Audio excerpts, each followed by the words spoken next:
नमस्कार दोस्तों, स्वागत है आपका कृष्णस पाथ चैनल पर, जहां हम भगवान श्री कृष्ण के जीवन, उनके उपदेश और उनके अवतारों के रहस्यों को समझते हैं। आज हम एक अद्भुत कथा सुनेंगे। एक ऐसी कथा जो कृष्ण के जन्म से बहुत पहले शुरू होती है, जब धरती अधर्म से कांप रही थी, जब देवता चिंतित थे और जब नारद मुनि ने वो भविष्यवाणी की थी जिसने पूरे ब्रह्मांड की दिशा बदल दी। हाँ दोस्तों, आज हम जानेंगे कृष्ण अवतार की भविष्यवाणी, नारद मुनि से लेकर वसुदेव और देवकी तक की वो दिव्य कहानी, जिसे सुनकर आपको महसूस होगा कि भगवान का हर कदम, हर अवतार कभी संयोग नहीं बल्कि एक सुनियोजित दिव्य योजना है। जब धरती ने भगवान से प्रार्थना की, समय था द्वापर युग का प्रारंभ। धरती पर अधर्म अपने चरम पर पहुंच चुका था। कंस जैसे अत्याचारी राजाओं ने जनता का जीवन नर्क बना दिया था। हर दिशा में अन्याय, अहंकार और हिंसा का अंधकार छाया हुआ था। तभी पृथ्वी भूदेवी गाय के रूप में ब्रह्मलोक पहुंची। उनकी आंखों में आंसू थे। उन्होंने ब्रह्मा के चरणों में गिरकर कहा, हे प्रभु, मैं अब भार से दब चुकी हूं। पापियों का बोझ इतना बढ़ गया है कि मेरा अस्तित्व डगमगाने लगा है। कृपया भगवान विष्णु से कहिए, वे स्वयं अवतार लेकर इस अन्याय को समाप्त करें। ब्रह्मा ने आंखें मूंदी और सृष्टि की गहराई में गए। वह क्षीर सागर पहुंचे, जहां विष्णु शेष शैया पर विराजमान थे। ब्रह्मा ने प्रार्थना की, हे नाथ, अब समय आ गया है। पृथ्वी आपको पुकार रही है। अधर्म बढ़ गया है। कृपया अवतार लेकर धर्म की रक्षा कीजिए। विष्णु मुस्कुराए और बोले, चिंता मत करो ब्रह्मा, मैं शीघ्र ही अवतार लूंगा। मैं मथुरा में जन्म लूंगा, वसुदेव और देवकी के घर।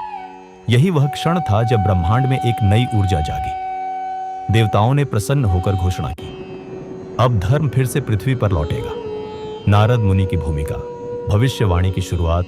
अब प्रवेश होता है इस कथा के सबसे रहस्यमय पात्र का, नारद मुनि का। देवों और असुरों दोनों के बीच विचरण करने वाले, सत्य के दूत, जो हर घटना को दिशा देते हैं, भले ही उनके शब्द कभी रहस्यमय हों। एक दिन नारद मुनि मथुरा पहुंचे। वहां उन्होंने देखा, राजा उग्रसेन के दरबार में उनके पुत्र कंस अपनी शक्ति का प्रदर्शन कर रहा है। कंस में अभिमान भर चुका था। वह अपने बल से पूरी मथुरा को भयभीत रखता था। नारद मुनि मुस्कुराए और बोले, हे कंस, तेरी शक्ति अपार है, परंतु याद रख, तेरी मृत्यु तेरी ही बहन देवकी की 8वीं संतान के हाथों होगी। कंस ठठाकर हंस पड़ा, लेकिन उसके भीतर डर की आग जल उठी। उसने उसी क्षण निर्णय लिया, मैं देवकी को और उसकी हर संतान को मार डालूंगा। यही थी वह भविष्यवाणी जिसने कृष्ण अवतार का मार्ग प्रशस्त किया। नारद मुनि ने केवल एक वाक्य कहकर नियति की गाड़ी चला दी थी। वसुदेव और देवकी का विवाह और कारागार का अंधकार। थोड़े समय बाद मथुरा में भव्य विवाह हुआ। राजकुमारी देवकी और वसुदेव का। पूरा नगर उत्सव में डूबा था। कंस स्वयं अपनी बहन को रथ में बैठाकर विदा करने निकला, पर तभी आकाश में एक आवाज गूंजी, हे कंस, जिस देवकी को तू प्रेम पूर्वक विदा कर रहा है, उसी की 8वीं संतान तेरे मृत्यु का कारण बनेगी।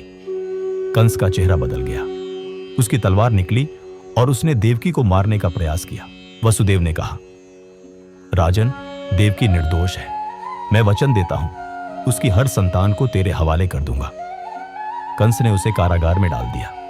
यहीं से शुरू हुआ कृष्ण अवतार का अंधकार में जन्म की ओर सफर। नारद मुनि की पुनः उपस्थिति, भाग्य की गति। समय बीतता गया। देवकी की 6 संतानें जन्म लेते ही कंस द्वारा मार दी गईं। 7वीं बार देवकी के गर्भ में शेषनाग ने अवतार लिया, जो योगमाया की कृपा से रोहिणी के गर्भ में स्थानांतरित हो गया, और वह हुआ बलराम का जन्म। नारद मुनि एक बार फिर आए। उन्होंने कंस से कहा, हे कंस, तेरी मृत्यु निश्चित है। देवकी की संतानें देवता हैं जो तेरे अंत के लिए अवतरित हो रहे हैं। कंस और अधिक भयभीत हो गया। उसने आदेश दिया, मथुरा में हर नवजात का वध कर दिया जाए। और इसी भय ने कृष्ण के जन्म की नींव रखी, क्योंकि जब अधर्म अपने चरम पर होता है, तभी धर्म का पुनर्जन्म होता है। देवकी का 8वां गर्भ। दिव्य घटना रात थी, आषाढ़ मास की अष्टमी तिथि। चारों ओर घनघोर वर्षा, बिजली की कड़क और कारागार में देवकी के गर्भ से प्रकाश फैलने लगा। वसुदेव ने देखा एक दिव्य शिशु 4 भुजाओं वाला, शंख चक्र गदा पद्म धारण किए हुए उनके सामने प्रकट हुआ। भगवान बोले, वसुदेव देवकी, भय मत करो, मैं तुम्हारा पुत्र हूं, परंतु इस रूप में नहीं रहूंगा। मुझे गोकुल ले जाओ, नंद और यशोदा के घर, और उनके घर जन्मी कन्या को यहां ले आओ। कहते हैं उसी क्षण द्वार अपने आप खुल गए, कारागार की बेड़ियां टूट गईं और वसुदेव उस बालक को टोकरी में रखकर यमुना पार करने निकले। यमुना की लहरें उफान पर थी, पर जब वसुदेव आगे बढ़े, जल स्वयं उनके चरणों को छूकर शांत हो गया। देवकी का पुत्र अब गोकुल की गोद में जा चुका था और उसी क्षण मथुरा में एक कन्या का जन्म हुआ, योगमाया। जब कंस ने जाना, भविष्यवाणी सच हो गई। सुबह हुई, कंस ने सुना कि देवकी के यहां 8वां शिशु जन्मा है। वह दौड़ा और उस बालिका को उठा लिया, पर जैसे ही उसने उसे जमीन पर पटका, वह देवी के रूप में आकाश में प्रकट हुई। देवी ने कहा, हे मूर्ख कंस, तुझे मारने वाला जन्म ले चुका है, वह इस समय तेरे राज्य से दूर है।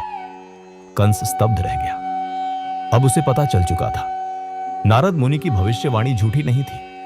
भाग्य अब अपनी दिशा में चल पड़ा था। नारद मुनि की दृष्टि दिव्य योजना पूर्ण हुई। नारद मुनि पुनः प्रकट हुए। उन्होंने आकाश की ओर देखा और बोले, प्रभु, अब आपका कार्य आरंभ हो चुका है। देवता हर्षित हुए। स्वर्गलोक में घोषणा हुई, कृष्ण ने जन्म ले लिया है। नंदगांव में यशोदा के घर हर्ष का माहौल था। लोग नाच रहे थे, गा रहे थे। नंद के घर आनंद भयो, जय कन्हैया लाल की। कृष्ण अवतार अब पूर्ण रूप से प्रकट हो चुका था। नारद मुनि मुस्कुराए। उनकी भूमिका पूरी हो चुकी थी। उन्होंने वह सूत्र चला दिया था जो धरती पर धर्म की पुनर्स्थापना करेगा। कृष्ण अवतार का अर्थ, एक दिव्य संदेश। दोस्तों, कृष्ण अवतार केवल एक घटना नहीं थी, वह एक संदेश था। कृष्ण ने दिखाया कि जब अधर्म बढ़े, जब निर्दोषों की पुकार स्वर्ग तक पहुंचे, तो स्वयं ईश्वर भी अवतार लेते हैं।